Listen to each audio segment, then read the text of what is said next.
People always buy for emotional reasons and look for rational reasons to support an emotional decision. And that's a fact. I don't care if you're talking about aspirin. I don't care what you're talking about. You make an emotional decision. You're going to make an emotional decision where you're going to go to school. You're going to make an emotional decision where you're going to go this weekend. Now you might back it up with all sorts of rational reasons. I like the taste. Oh, I like this, this, and this. And we have to give you those rational reasons. But fundamentally, you're making an emotional decision because that's the way we are. That's the kind of people we are. That's the kind of species we are. We react emotionally. Now, how you change that. Sparkling glass of water becomes a romantic dinner with your partner. A box of candy tells a story of a life full of love. A bag of chips becomes a happily anticipated after-school snack.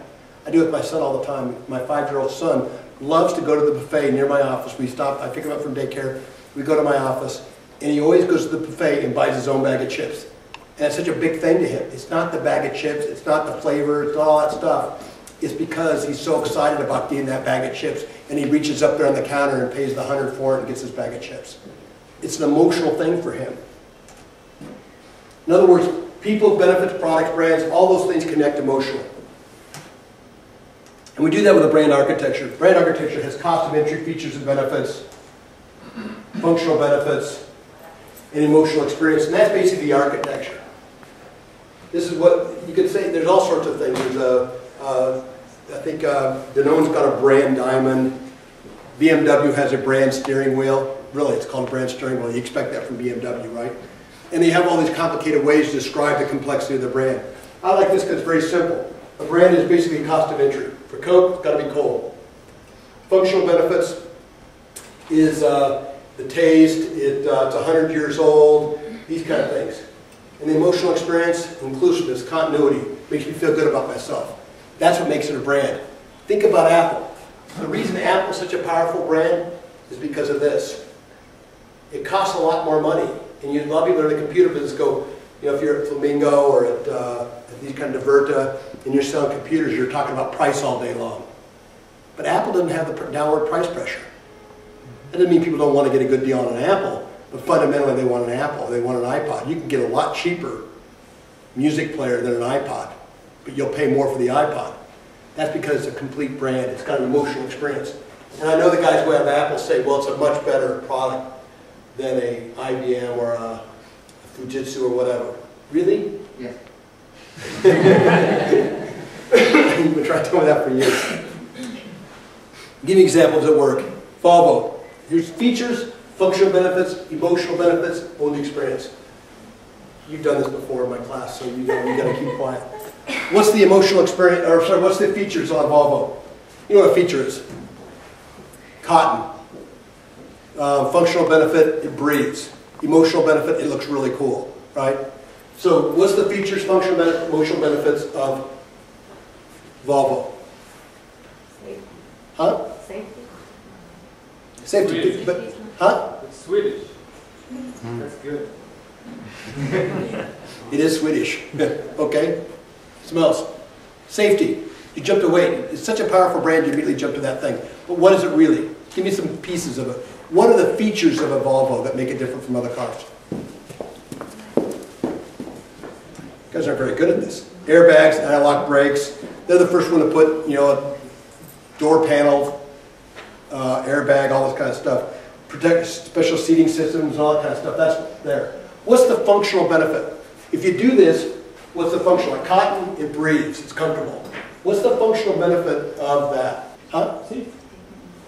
Get a little bit further ahead. Slow down a little bit. What do you think? Huh? You feel safe, comfort. You feel, you're getting emotional on me. I'm not there yet. What do you think? Protection. Thank you. Reduce potential for injury in an accident. You're protected. Now, how does that make you feel? Safe. Get a little bit more emotional. And if you're safe, how do you feel? Makes me feel like I'm being a good parent when I'm driving my kids. If your wife is pregnant, we had a guy in our class last time and his wife's pregnant and he bought a BMW. He's going to hell. If your wife is pregnant and you buy a BMW, you have to go to hell because you knew at that moment in time, you knew your wife was pregnant and you bought a BMW. How selfish could you be? You knew that you're safer in a Volvo, so why didn't you buy the Volvo? it's almost like you got this guilt trip. If you don't buy a Volvo, there's something wrong, right? And that's how Volvo played, because you're not a good parent unless you buy a Volvo. And how you feel is safe. That's the experience they ultimately own is safe. How about BMW? Different brand. Huh? Speed, power. Strong engine. Sport suspension, driving dynamics, control, performance tires, all those things, right? What's the functional benefit of that? You look to the cars in the mirror. That's how you feel. And that's the owned experience. No, that's not, by the way. So functional benefit, yeah, I guess you could say better handling than found in most cars. They actually don't focus on speed as much because they don't have that faster car. I guess they're getting faster and faster. They have a new BMW that's very fast now, right?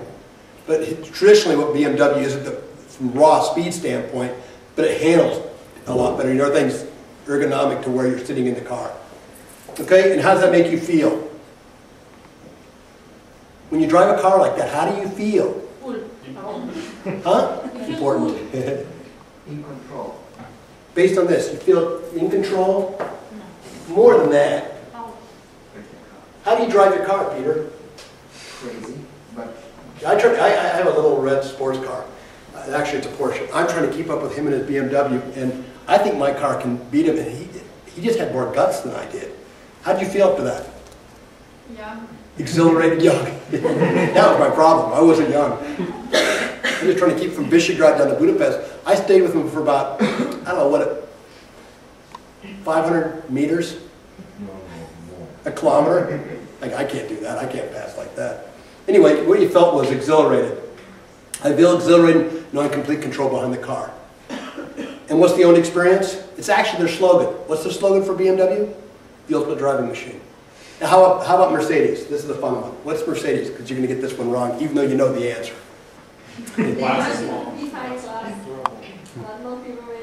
High class? They do a lot of mistakes at Mercedes, but the brand is stronger than the marketing guys. Because they do about every mistake you can make with a brand, but they still survive. Because the brand is so strong. But what is it about Mercedes? What's the features? What's the fundamental feature that Mercedes owns? High price. It's expensive, right? Mm-hmm. Now, there's a functional benefit of that. What's the functional benefit of a high price? Social status. No, now you're getting emotional. Take a step at a time. High price means? You don't get stopped by cops. Maybe in Romania. Or in some parts of Romania you get stopped more often because you're going to have to pay more money. Fewer people can afford it, fewer cars like it on the road, which really screws with the whole taxi cab strategy, right? And what's the emotional benefit of that? Makes me feel like I'm a part of an exclusive club. What they own is prestige. But see, that's the architecture of a brand. And you can notice, do these guys have sports suspension in a Volvo? Yes, but they don't talk about it because it doesn't lead to this functional benefit, which doesn't lead to this emotional benefit, which doesn't lead to an own experience. They own that experience. Now, what about Audi? Here's an Audi ad.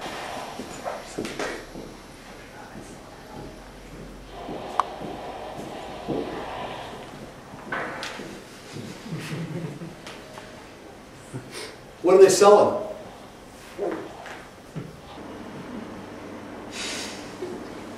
Is that they're going, why didn't you buy it? Functional benefits, emotional benefits, into an emotional experience all the way through.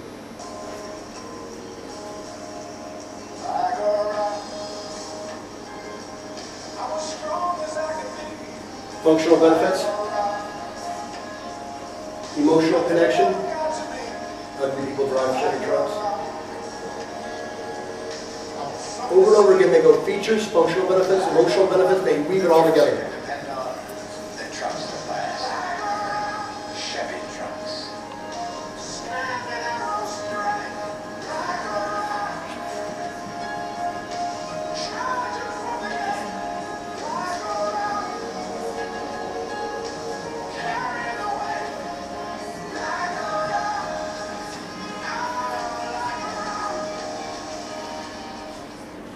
You can see, looks like George Bush all over it. If you wonder why George Bush won the election, because he's resolute.